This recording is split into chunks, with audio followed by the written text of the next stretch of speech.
Welcome, ladies and gentlemen, who are here physically in the audience with us at GCU campus, and welcome to everybody that's joining us online.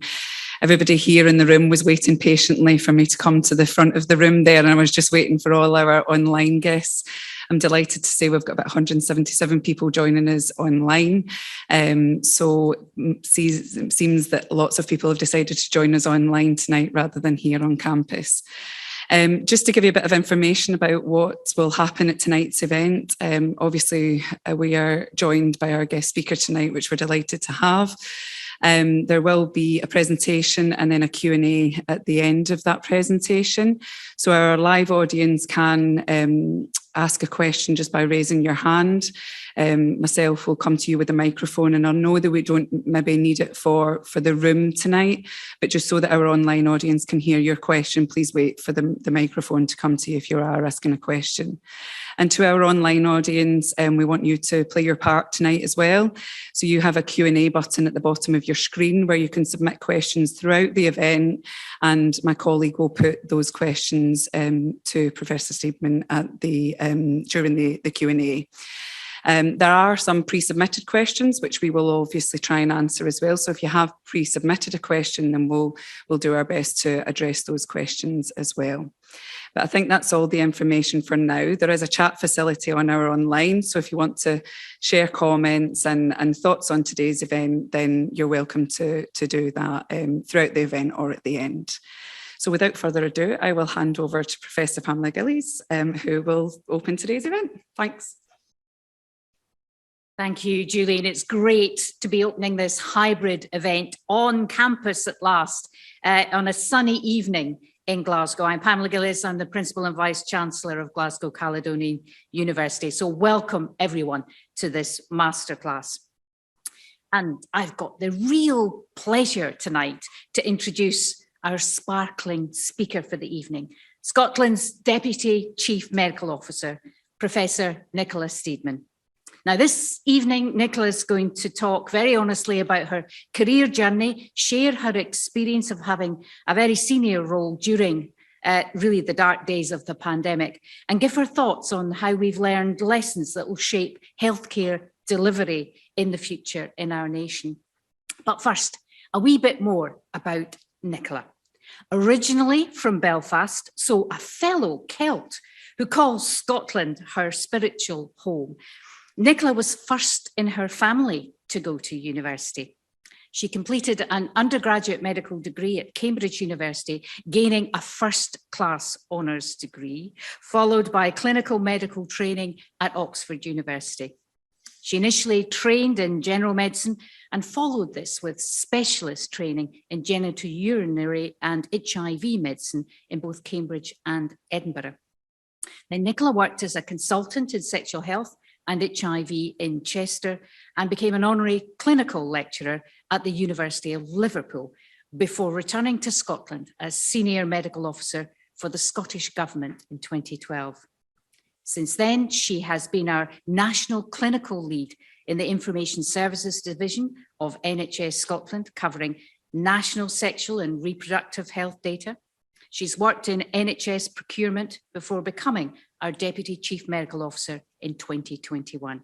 And she continues to lead on a variety of COVID and non-COVID related issues, including scientific input to clinical advice, testing and vaccination. Nicola has worked very closely on sexual health and bloodborne viruses research with our excellent colleagues at our university over many years. And I think she really was delighted to receive her well-deserved honorary professorship from us in 2021. Nicola is an inspirational role model for women, noted by her colleagues for her courage, her dedication, her warmth, her humility and collegiality. Nicola is married and is the proud owner of 2 black Labradors. She can often be found running along the streets of Edinburgh in order to keep fit, but without the dogs. And one of her abiding passions, which many of us, regardless of gender, do share, is a love of shoes. We are extremely grateful for everything you do, Professor Steedman, for our health service, for our nation and for our university. And we really are absolutely thrilled to have you back with us this evening. So without further ado, I'm so delighted to introduce Professor Nicola Steedman to deliver this evening's address.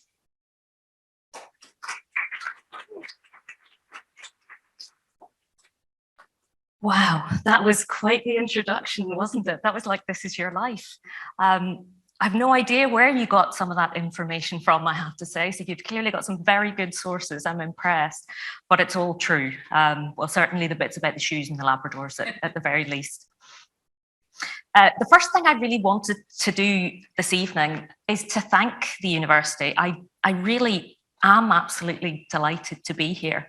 It's a genuine honour to be asked to speak, although I will confess that hearing masterclass associated with your name is bound to activate your imposter syndrome gland, as I call it. So that happens to the best of us, those of you who don't always feel up to the task that's in front of you. But it's a really amazing opportunity, I think, for me, first of all, to prove to people that I do actually exist in 3 dimensions, because for the last 2 years, I don't think anyone has actually seen me anywhere other than screen, including my poor family.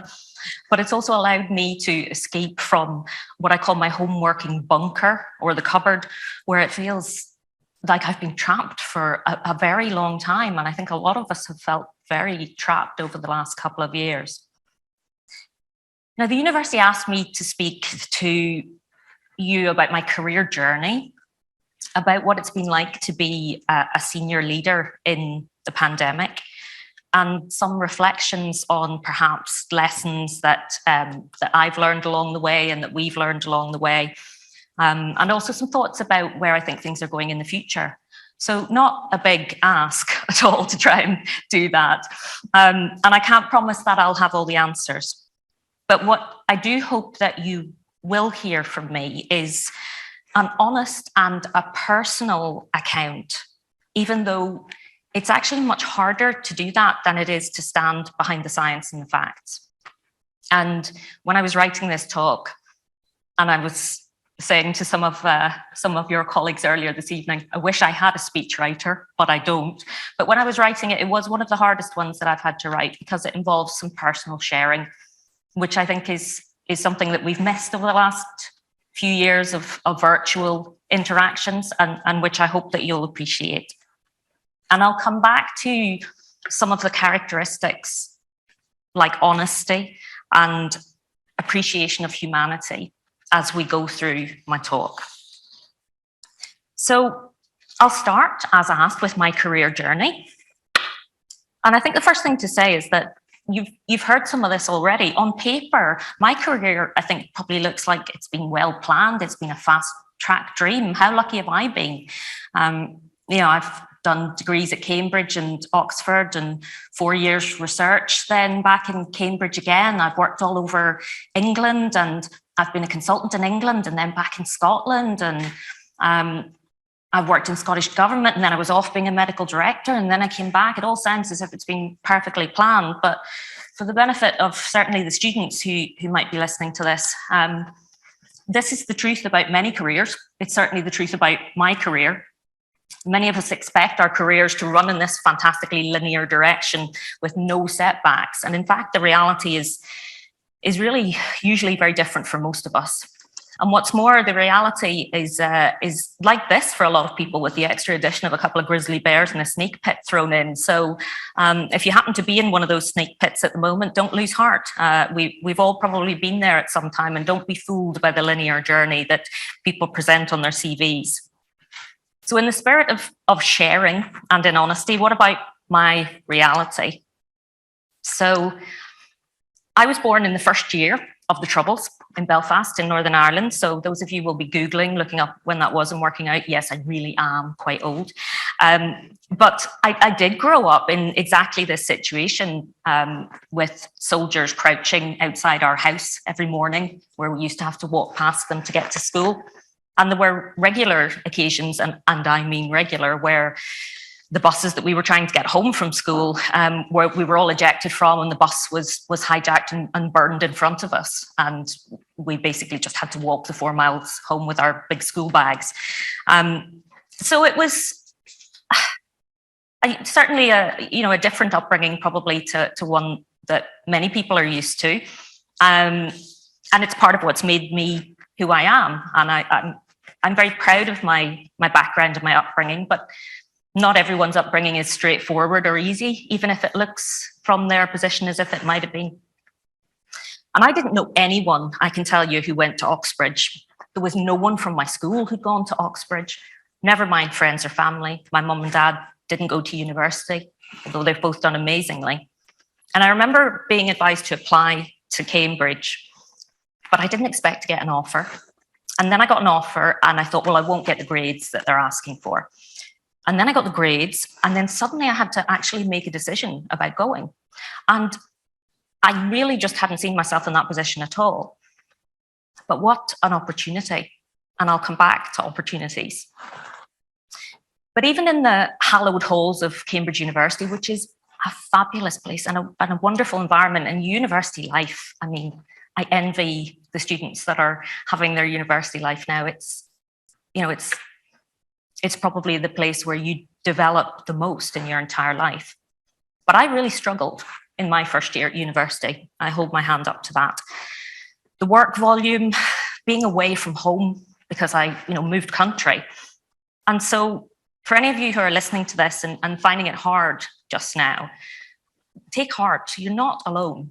And it will pass. It isn't always like that. And setbacks do happen, but they won't always be there. So my years after I qualified in medicine as a junior doctor are pretty much a blur of sleepless nights, of which there were many, and exams, of which there were even more. And there are also physical and emotional hardships that come with experiencing medicine and studying medicine. There are things that I've seen and done that I will always remember, and I can never unsee some of the things that I've seen in my training and in my practice, and those have changed me as a person. And along the way, of course, there have been personal things that happen to people in their careers that aren't really to do with their patients or things just that happen to them which are difficult and they're part of your life at the time. And that's all part and parcel of a career as well. So this is the one and only photo in existence, I'd just like to say, of me as a young registrar in genitourinary medicine, wonderfully green around the gills and looking very cheery. But shortly after this photograph was taken, I actually got a needle stick injury from a patient who had hepatitis and HIV, who wasn't controlled on treatment. And I ended up having to take HIV prophylactic treatment for a month after that and having follow-up blood tests for 6 months after that before I knew that I was not infected and in the clear, while still continuing to work in genitourinary and HIV medicine. That was a pretty tough time when there were things going on personally that I didn't share with work colleagues, but certainly I think we all always need to remember that whatever's on the surface, people are human and they may have other things happening in their lives. So all of this is to kind of to give you the reality. And the final bit of the reality is, do not worry. You can believe me when I say I've had my share of unsuccessful job applications over the years. And there are days like that afterwards where you don't want to go in and face people. And I did, of course, because keep going seems to be somehow imprinted in my DNA, for good or for bad. But what I'm trying to say is that some days are harder than others for everybody. So you'll be glad to know that that's a pity party over. This is not in any shape or form in an attempt to make you feel sorry for me. Turning the coin now, the reality of my career has been absolutely wonderful. I feel incredibly lucky to do what I do. And to work in medicine is to work in a field where people genuinely need you. You are honoured to be a part of their life at a time when they're most vulnerable and when you potentially can help them. So it isn't always an easy path, but it really is a privilege. So in careers, as in life, take-home messages, it's the combination of the triumphs and the challenges that make you you and have made me who I am. And I really do believe that you need both success and adversity to grow. So don't lose heart. And students, remember, careers are like Instagram. All looks great, but the reality, some days, most days, is really quite different. So what about career planning? You think, well, at least she's, had a pathway, planned it. I'll let you into a badly kept secret. I've actually never had what you would call a long-term career plan. All the university officials will now be sort of clamping me and cutting my microphone at this point. But I have honestly moved from step to step as things have happened and things have arisen, deciding at the time what I think is the right thing to do, weighing up the pros and cons, and knowing myself quite well, which happens eventually when you're old enough. And I have been extremely lucky in many respects. There's no doubt about that. But I do believe that hard work brings its own luck along with it. And perseverance has a habit of bringing rewards. So message one from me is whatever you do, just work hard at it, do your best.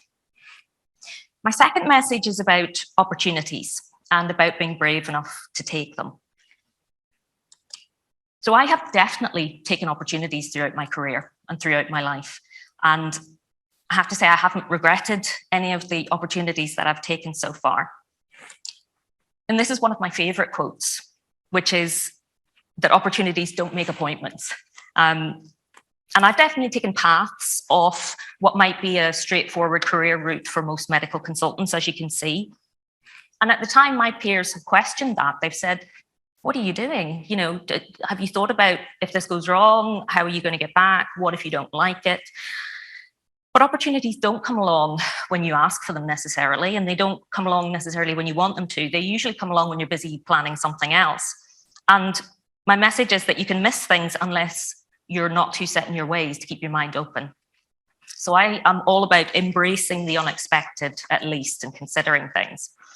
Now, this doesn't, of course, mean that you have to move around your career like a Brownian motion molecule, which is how my husband says I drive, by the way, flitting from job to job constantly and without thought. I'm not suggesting that, but I am saying don't ever become so blinkered that you don't even consider things when they appear. Think about them, weigh them up, and if it feels right, then don't be afraid to take a calculated risk. That would be my advice. So in summary, there's probably two words that explain my career fairly well, if I can explain it. Just before the COVID pandemic hit, I was lucky enough to go back to my old secondary school to their Celebration of Achievement Awards, where they asked me to give some of the awards to the students. It was fantastic. And I was so encouraged to see that as well as the awards for highest grades in their A-levels and O-levels, they had two awards, one for courage and one for endeavour. And that about sums it up for me. So I think it's courage to take opportunities when they arise, but knowing that often there's just no substitute for hard work. So my role as Deputy CMO during the pandemic, it's hard to know where to begin with this, isn't it?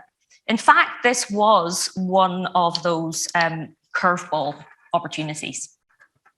So when the first lockdown was announced, I was working as a medical director in National Services Scotland.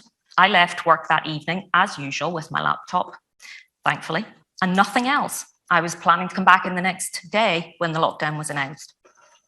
And I literally had no idea that it would be the last time I worked in that office, the last time I would be in that building, the last time I would be in that role. And shortly after that, I was asked by our CMO at the time if I would think about stepping in to support him as interim DCMO for a period. And I couldn't have seen that coming. Circumstances just presented that. And he didn't mince his words about the challenges that were likely to lie ahead. He said, this will affect your life. And the volume and the pace of the work is unimaginable. He said, I can't explain to you what it's like. And so I was apprehensive. And given the circumstances and the scale of the challenge, the start of the greatest global pandemic, I hope, of our lifetime, I think there'd be something wrong if I wasn't apprehensive about that. And it isn't as if I felt that I had all the answers and was thinking, yes, I'll come in and sort everything out. Far, far from it. But in the end, it was the right thing to do. That's what it came down to. I had useful previous experience. I had worked in government. I'd worked in lots of different places. And I was needed, as were so many people during the pandemic, to help with the response. So I accepted. And it was, of course, an absolute baptism of fire. The scale of the work and the hours, working with so many unknowns, which I'll come to, and with so much at stake for so many people, the responsibility weighed really heavily, but rightly so. It should, it does matter. And it still does. That responsibility still weighs heavily with me. And I don't think that's a bad thing at all. But I think two of the greatest challenges about being in such a senior position during the pandemic were, and probably still are, number one, there's no time to prepare in terms of how you're going to be a leader. To read up and think to yourself, well, I'd like to adopt that particular way of being a leader. I'd like to go on that course and then practice it. And secondly, everyone says leadership is tough, even when things are going well and when things are stable. So you can imagine the test of trying to step into a leadership position with so much unknown and at a time of actual crisis. Now, humans, thankfully, are pretty resilient creatures, even if we don't always feel like we are and we don't know it at the time. And when I look at this, I think about the live press conferences and speaking to the nation live next to the First Minister. Could anything really prepare you for that, no matter what you do? I don't know. What I do know that helped me, and that has always helped me, is thinking about the goal rather than the role. So thinking, what is it I'm actually trying to achieve in this situation? What is it I'm trying to say to people? What is it that I'm asking them to do? So again, using that why am I doing this? What is it that really matters about this to get through potentially, I suppose, difficult and daunting situations, even at this stage in my career. And there have been personal motivations too, personal whys, why we do the things that we do. One of my lowest points probably in the pandemic, before vaccination became available, was when my mum was rushed into hospital in Belfast with COVID and with respiratory failure. And this was the time when we were all in lockdown. So I couldn't travel to see her, or my father, who was isolating alone. Thankfully, my sister and my brother are in Belfast and could go around to the house and drop things off outside without going in, but I couldn't do anything. And I was really very, very worried, obviously, and out of my mind really with worry, while my mum got everything, steroids, remdesivir, oxygen, everything that she needed, and they looked after her tremendously. And she thankfully turned the corner over a period of a week. So she made it, thankfully, because I'm aware so many didn't. But I'll never, ever forget that awful time. And so I had a genuine lump in my throat when this was happening. This was when the first COVID vaccinations were given in Scotland. I was there for the first COVID vaccination. And it was just an incredible time to be there, to see us reach that monumental milestone that we, at the start of the pandemic, never knew we would even necessarily get to. And to be there as a professional, but also just as a worried daughter, as a wife, as a sister, as one of the people. So these are the whys. These are the goals. This is why you do it. It's not about fame or fortune. It's about the fact that we're all trying to do something that all of us will benefit from. So to lessons learned and trying to look ahead, I'm going to spend just a couple of minutes, which is probably not nearly long enough, picking out some of the things that I've learned from my role in the pandemic, both about our national response to the pandemic, but also just about senior leadership in general. And I am still learning, very clearly, I am still learning, and I hope that I never stop. So in terms of our pandemic response, the first thing is that people are wonderfully resilient. The public throughout the COVID pandemic in Scotland have been amazing. They really have. They are why we do these things. They're why we do what we do. They have supported our advice and the actions we've asked them to take in a truly astonishing and humbling way. And I never take that for granted. And in turn, we have trusted the public by being honest and I hope being authentic with them and giving them the truth, even when those messages have been hard to deliver and haven't been what people would want to hear, like not being able to see our friends and family at Christmas, for example. And in terms of the resilience of people, our incredible health and social care workforces, I take my hat off to them. I have got so much respect and admiration for those who've continued to work for years now, so hard, for so long in all of our services. We are genuinely lucky to have every single one of them. The second thing about the pandemic response that I think was different and was new was dealing with the unknown, which I've mentioned before. So this was a new organism causing a new disease in humans for the first time. And trying to plan a response in that situation is best probably summed up by one of my other favorite phrases, which is we were building the plane as we flew it. And that genuinely is what it's been like.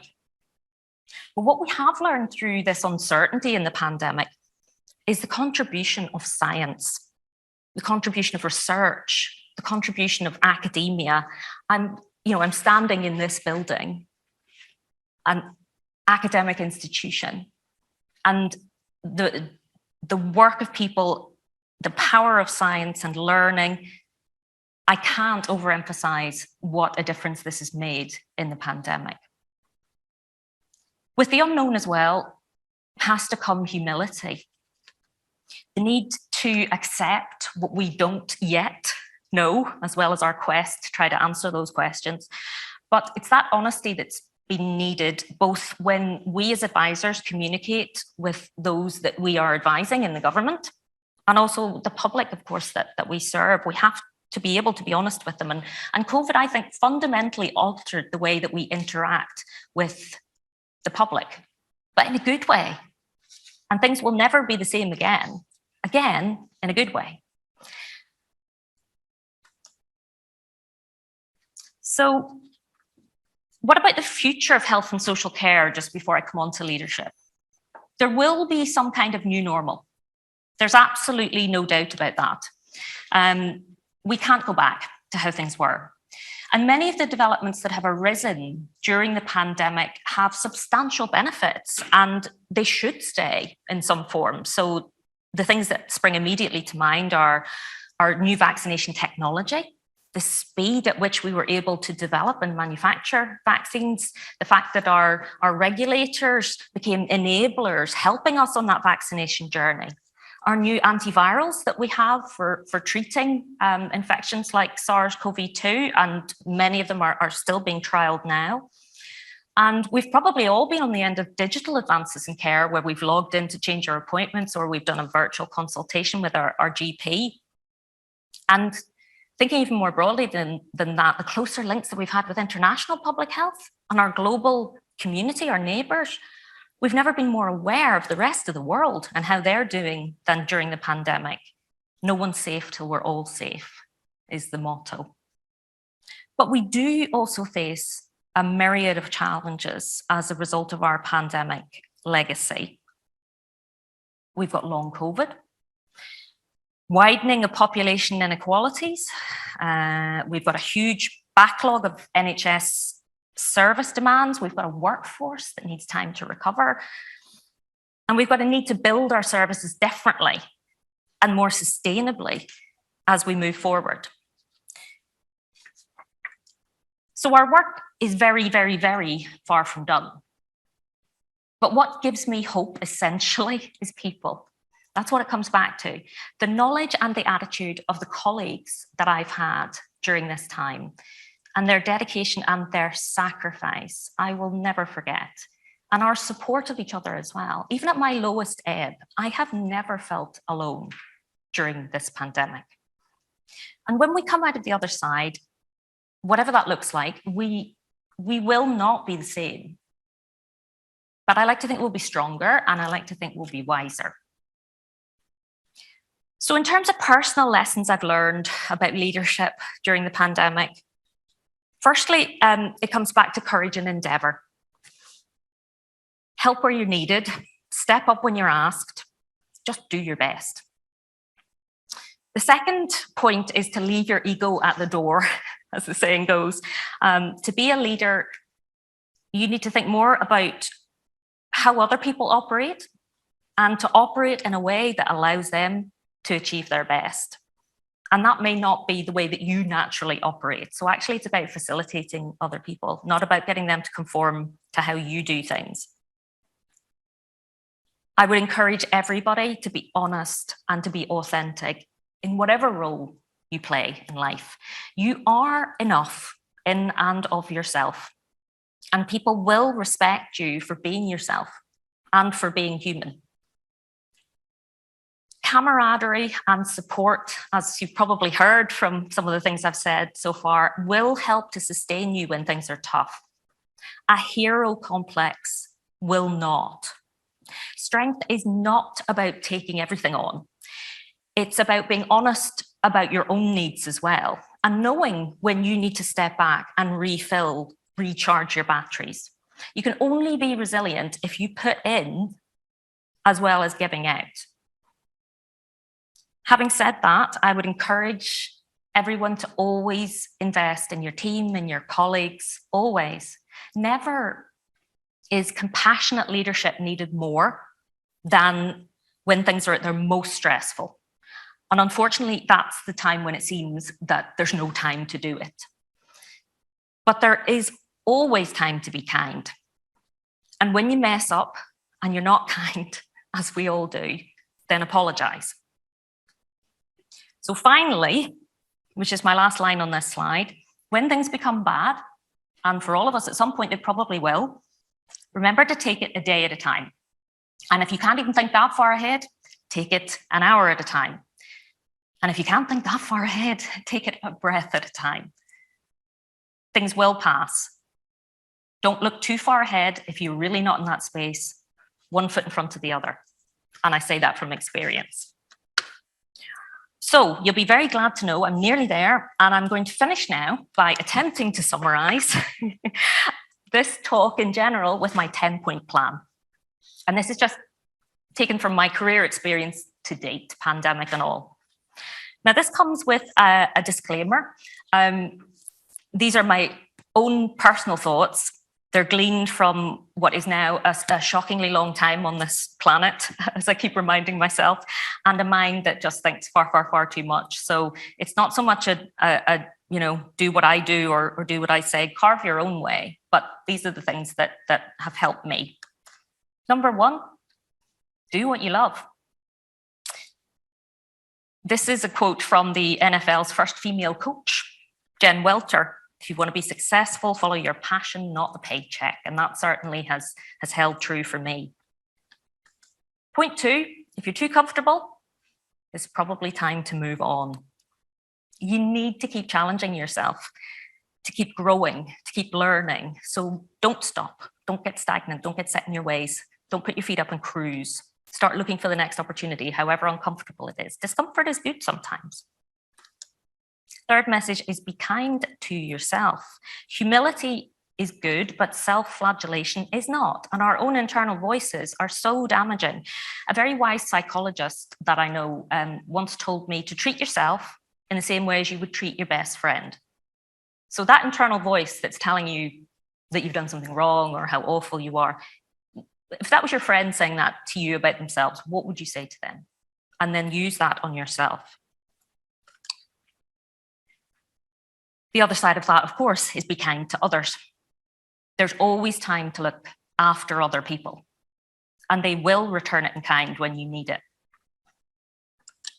Number 5 is embrace failure, for want of a better word. It will come, and it will probably come more than once for most of us. But just remember that challenge builds resilience. It genuinely does. And instead of regretting, learn. Would you do things differently the next time? Maybe. Does that mean it was a bad thing? No, you've learned something. Step 6 is courage. Keep flexible. Don't be afraid to take some risks. Point 7 is endeavor. Trying hard at something can trump being smart, and ability can be learned. So there's a lot to be said for darn old-fashioned hard work. Number 8 is an extension of point number 3, which is that perfection does not exist. If you're a little bit like me and tend to want to do everything 300%, stop. The pursuit of perfection is actually, it's destructive. You will never get there. And what's more, would you want to? Being fallible is being human. It's what makes us all individuals, what makes us all different. So embrace your imperfections and don't try to attain perfection, or don't try to have it all necessarily. Point 9 is don't go it alone. Ask for help and support when you think you need it. And remember that looking after yourself is a strength. It's not a weakness. And find out what nurtures you. Find out what fills your batteries up. Is it friends? Is it family? Is it colleagues? Music, sport? Find it and use it. Get to know yourself. But as well as not going it alone, I'd also say don't follow the crowd. They're not you. They're never going to be you. And role models are important. Role models are fine, but you will have things that are personal to you that people will appreciate. So be true to yourself. Get to know yourself. What do you like? What do you not like? What are your strengths? And play to them. We all have different strengths, thankfully, and yours will be different to mine. The other thing I'd say about not following the crowd is to trust your gut, that deep down bit that knows what's right for you. It might take a while to come up with the answer, but if you give it long enough, it will. So finally, on, as ever, a personal note, to top up my energy levels, I thought I'd just finish by sharing a couple of the things that I know sustain me. Anybody who knows me at all will tell you I have an extremely irreverent sense of humor. But I do love a smile or a laugh to lift spirits. And as you've also heard, I also love my wonderful dogs, Ripley and Star, more than life itself. So I thought I'd just finish with something that combines both. And I wanted to say an enormous thank you to all of you who are here in this room and to those who are online for attending this and for listening so very attentively. Thank you all very much.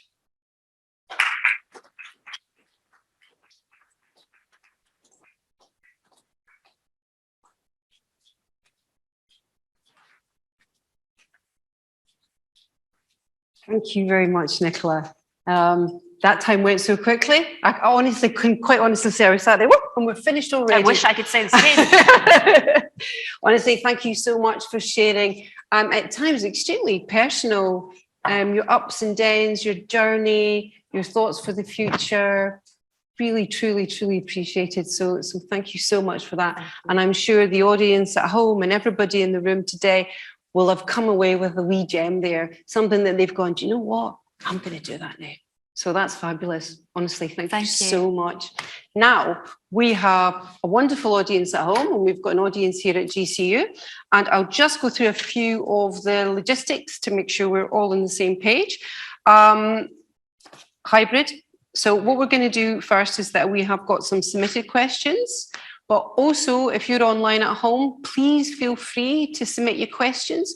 Use the Q&A function. You can find that if you sort of hover your mouse at the bottom of the screen. Don't use the chat function, because although we can see it, it won't come forward as a question. But by all means, if you do want to put some general feedback, your thoughts in, pop that in the chat and we'll pick that up later. So that'll be fabulous as well. In the audience, if you just raise your hand, I'll get the mic to pop across to you. Okay, and we can ask a question. So if you're all set, shall we go? Never set. Never set. Let's go. Let's go. Yeah. So the first question that really kind of drew to my mind, and it's really inquiring from one of our students, Rory McLean. So Rory is asking, and this is very much around your clinical research interests, okay, into HIV and sexual health. So Rory is asking, the initial treatment of HIV and the development of medicines was delayed by the social stigma of the disease and the lack of potential profit for drug companies. Do you see a role for a state-owned or not driven by profit drugs research and production organisation? Wow. Quite a one to start with. Yeah, you're not going to let me off easily with this. I was hoping you were going to ask me what my favourite colour was or something. That was from Rory, wasn't it? That's from Rory. Rory, corking question. Yeah, there's so much in that, isn't there? I think that's a fantastic question. The first thing I'd say, I suppose, is that the relationship that we have with the pharma companies and our friends in the pharmaceutical industry who produce the drugs that we all need and use, largely speaking, is a very good one. So they are businesses, they employ a lot of people, and the production of drugs as well, drug development, is an incredibly expensive process. The number of drugs, for example, that start somewhere along that process and don't make it to the end to actually make any sort of money back for the amount has been spent on their development is really, really quite high. We only ever really see the ones that come through and are successful. We don't see the ones that fail, and the costs of those have to be picked up somewhere. So it is not an easy business, drug development. I would certainly say that. That said, I definitely think there is a role for not-for-profit involvement in drug development. Certainly. And I know that there has been a lot of interest in this recently. The European Medicines Agency is putting funding towards specific research interests in drugs, and in particular, what we call ultra-orphan drugs. So things that might be incredibly expensive to develop and that actually aren't needed by very many people. It's a very rare condition. And so there isn't going to be a big profit coming back from that because very few people are actually going to need the drug, but boy, do those people who need it really need it. Absolutely. So for me, there's something potentially in particular about ultra orphan drugs that lends itself, to that model. I suppose what I would like to see is our research bodies and our researchers, working in combination and in tandem with our pharmaceutical companies. Pharmaceutical companies, have the size, the ability, for example, to scale up drug production relatively quickly. And those may be things that, researchers are not really either the experts in or particularly interested in. So I think there's something about playing to the strengths of big organizations, but also harnessing the different characteristics that involving not-for-profit and research would bring to medicines development. And I suppose the final thing that I'd say, at the risk of shooting myself in the foot, is that there is something about us negotiating and holding drug companies to account as well.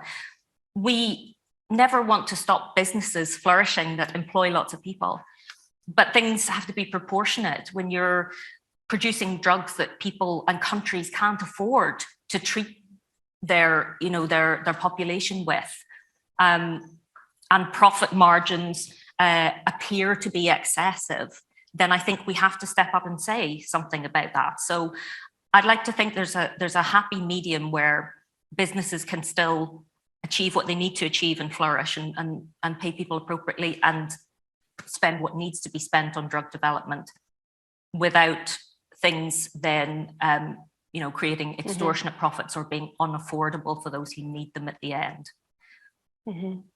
And we've it's tangibly close, isn't it, with the pandemic and the development of the vaccines? We've seen that collaboration globally. I know it's not been perfect, but we can see the potential, and it's just, let's not lose that. Let's not lose that. And I potential. think we have seen some of the difficulties with this and some of the some of the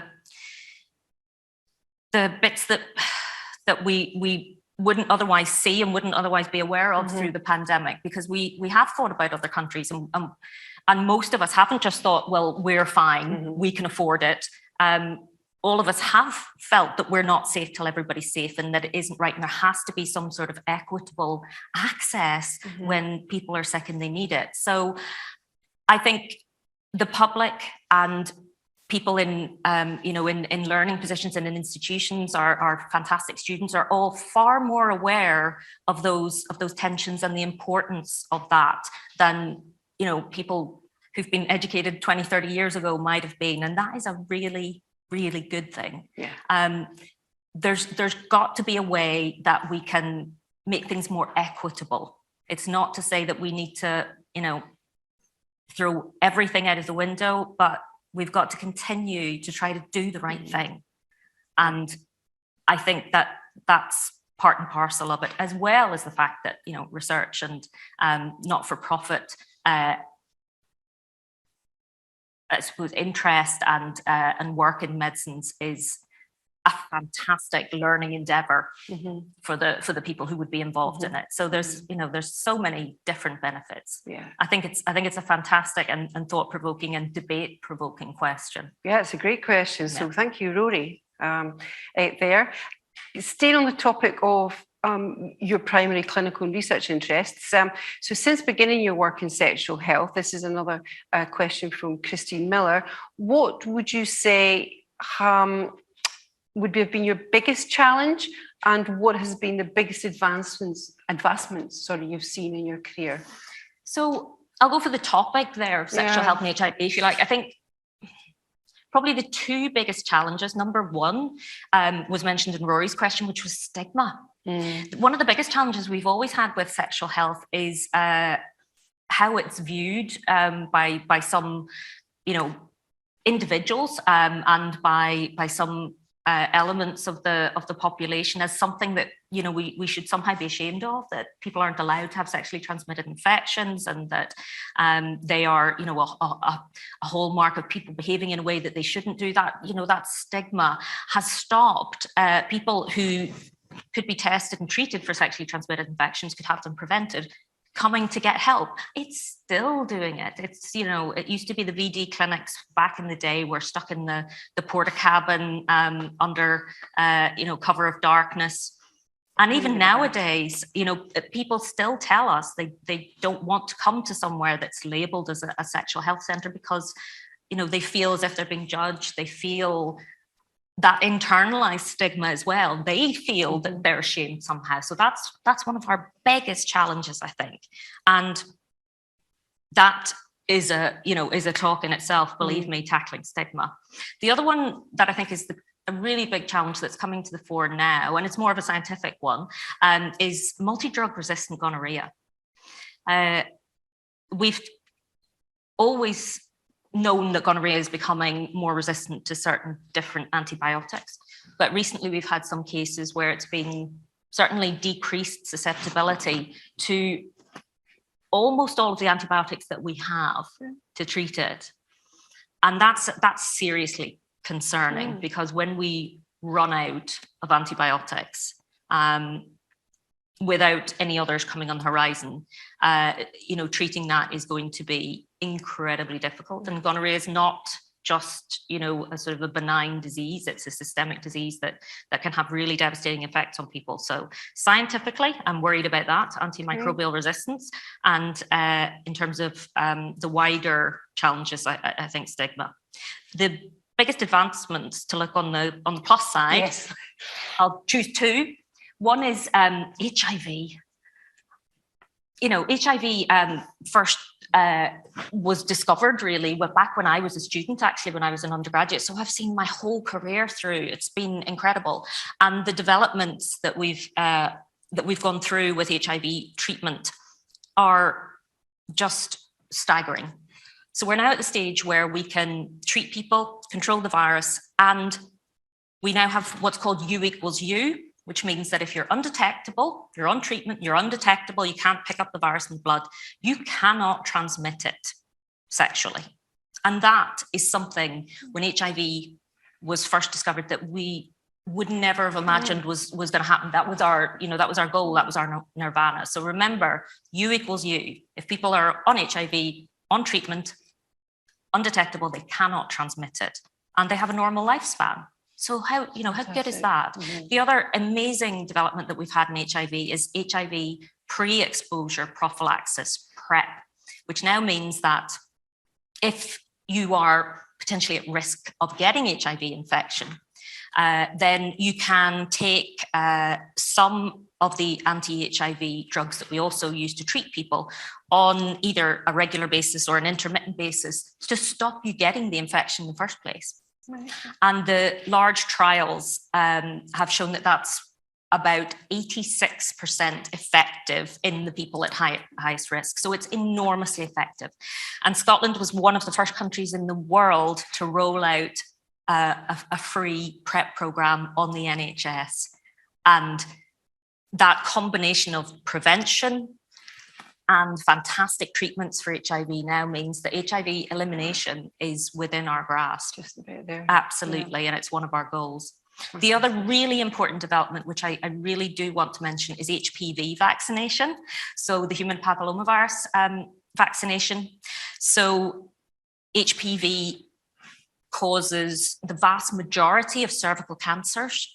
And the HPV vaccination program that has been rolled out across the UK and in other countries now is looking as if it's likely to virtually eradicate cervical cancer. The vaccines are so effective at preventing HPV-associated disease. So anybody who's thinking about a career in sexual health, if those don't do it for you in terms of the difference that can be made, then I don't know what does. And we're having these conversations now as well, aren't we? And it means an open conversation. I've got 2 teenage girls and the HPV vaccine. It's very normal to talk about that, why you need the HPV vaccine, etc. So, yeah, just the fact that we're having conversations, I think, is night and day. I think so, and the good that this does, the things that we bring out into the open and can address and can help, people and individuals in the population with. Sexual health and HIV is a wonderful specialty. I am what I am because of the training and the career that I've had in that. And again, I've never been more privileged than to be a practitioner in sexual health and HIV, because people are at their most vulnerable when they come to see you, and you have an opportunity to make them feel better about something that really, for a lot of them, has taken a huge amount of courage just to get over the door. It's a fabulous career, and it's a privilege to work in that specialty. Thanks, Nicola. We're going to go on to our online audience. We've got a question. What are the challenges of your role in terms of advising on public health in a very political environment, speaking truth to power? Another great question. It's part of the job. It's what I signed up for. And I always promised myself that I would do that I would speak truth to power. And it's not always easy. I would certainly say that. I mean, we're very clear in our position in government that we are advisors. We are there to give clinical advice. We are physicians by training. We are there to look after the population, to give that clinical view. And that's always where we are coming from, always where we're coming from. But that is not the only factor that our government, our politicians have to take into account whenever they are making decisions. They have to consider all sorts of things that the clinical side is one part of that. So I think it's very important when you're in this job to acknowledge that you are there to give advice and to give the best advice that you can, but that your advice may not result in the decision that you would want, because there are so many other factors that have to be taken into account. That said, the crux of that is the giving advice, giving the best possible advice. So we will always put forward the best possible case for our clinical point of view. We go with the evidence. we go with the science. All of our advice is backed by our experts, our teams of people, you know, who help to give us the information that we need to speak to our ministers in the best, you know, possible light that we possibly can for the clinical view. Probably one of the hardest things in this job is when things don't necessarily go your way in a decision, if you like, if you want to put it that way, and you give advice and the decision that's made is not the one perhaps that you've advised. And that is hard, but I think again, it's going into the job and understanding that you're one part of it. And of course, you know, if we're talking about careers, then there will be hard lines that people will have, and I think that's important as clinicians. So I would never stand up and speak about something in support of it if I did not believe it. So I would never stand up and endorse something that I felt was wrong or was against my, you know, my clinical ethics. And I think keeping that core is really important. But yeah, you don't go into this job to make friends. You go into this job to do the best that you possibly can, and to be as honest and truthful as you possibly can. And sometimes that means saying things people don't want to hear, including those people that you're advising. But it's part of your job. It's what you've got to do. Stay true. Yeah. Unfortunately, we've run out of time for questions. Oh, gabbling. Gosh, that just went very That quickly. just flew past. We've got some great questions from the online audience, which we will pass on to yourself, Nicola. But unfortunately, we're out of time. Oh, well, thank you. I'm sorry. My fault as well. I'll not be asked to do this again. They'll have to gag me next time. On behalf of the university, the staff, the students, everybody, thank you so much for giving up your time this evening. You're a tremendously busy lady.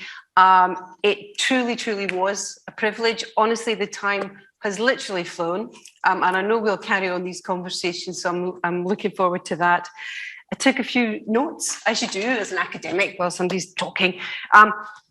But what came out really clearly in your presentation was that you took on this role, you've shown really what was untested levels of resilience, perseverance. That came through a lot in your talk about just persevering. You just get up and go, do that.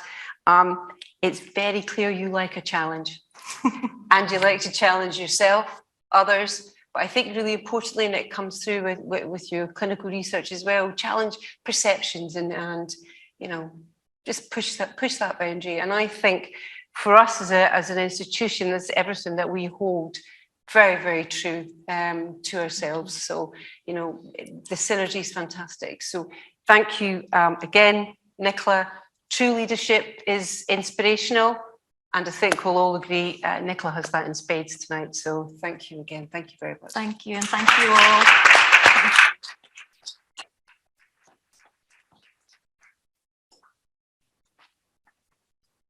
Thank you.